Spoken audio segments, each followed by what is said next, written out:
ভারত বিকাশ পরিষদের ব্যবস্থাপনায় PM Shri ভরাকাই high স্কুলে গুরু বন্দনা ছাত্র অভিনন্দন অনুষ্ঠান।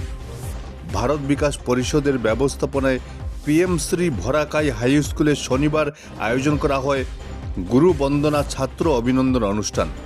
এদিনের অনুষ্ঠানে স্কুলের প্রধান শিক্ষক ইউকে সিং, স্কুল পরিচালন কমিটির সভাপতি প্রদীপ কুমার কুর্মি, প্রাক্তন সভাপতি জওহরলাল রায়, বিজ্ঞান শিক্ষক জাকারিয়া আহমেদ বড়ভূইয়া সহ অন্যান্য বিশিষ্টদের সংবর্ধনা জানান ভারত বিকাশ পরিষদের কেন্দ্রীয় কমিটির প্রাক্তন সম্পাদক অংশুমান রায় সহ অন্যান্যরা। এছাড়াও ছিল আরও বিভিন্ন কর্মসূচি। Bureau report, Barak vision.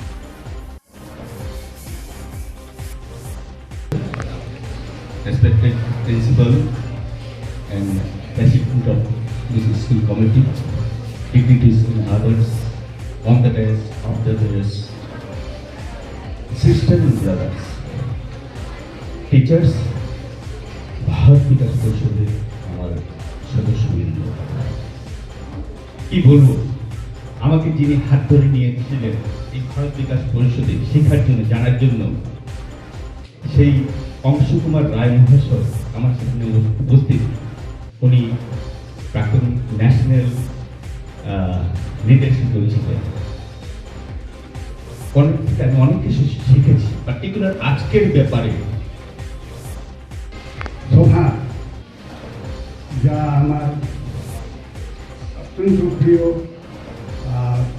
Sanjeev Debnath পরিচালন করবেন, অত্যন্ত ভালো লেগেছে এবং অভিজ্ঞ বক্তাগণ যে সমস্ত কথা বলেছেন সেই কথাগুলি আমার মনে হয় আমার প্রিয় ছাত্রছাত্রীগণ যদি সেটাকে অনুশীলন করেন এবং নিজের জীবনে সেটাকে প্রিয় ভীষণ ডাইনামিক লিডার, আমি আনন্দিত প্রদীপ কুমার কুর্মি মহাশয়,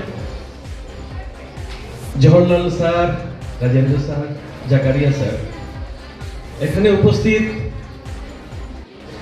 শিক্ষক শিক্ষিকাগণ, স্কুলের আমাদের ভারত বিকাশ পরিষদের সম্মানিত সদস্যগণ এবং প্রিয় ছাত্রছাত্রীরা, আমি সত্যি আনন্দিত। আমরা ভারত বিকাশ পরিষদ অনেক জায়গায় আমরা প্রোগ্রাম করে থাকি, এরকম অনুষ্ঠান করে থাকি, কিন্তু আমি প্রথম পেলাম যে এত সুন্দর, এত ডিসিপ্লিন একটা মানে এই স্কুলের যারা ছাত্রীরা এত সুন্দরভাবে শুনছে আমাদের প্রোগ্রামটা।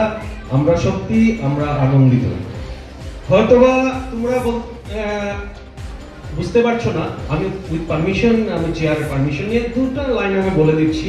ভারত বিকাশ পরিষদ হয়তোবা তোমাদের জানা নেই, না জানো না কি ভারত বিকাশ পরিষদ।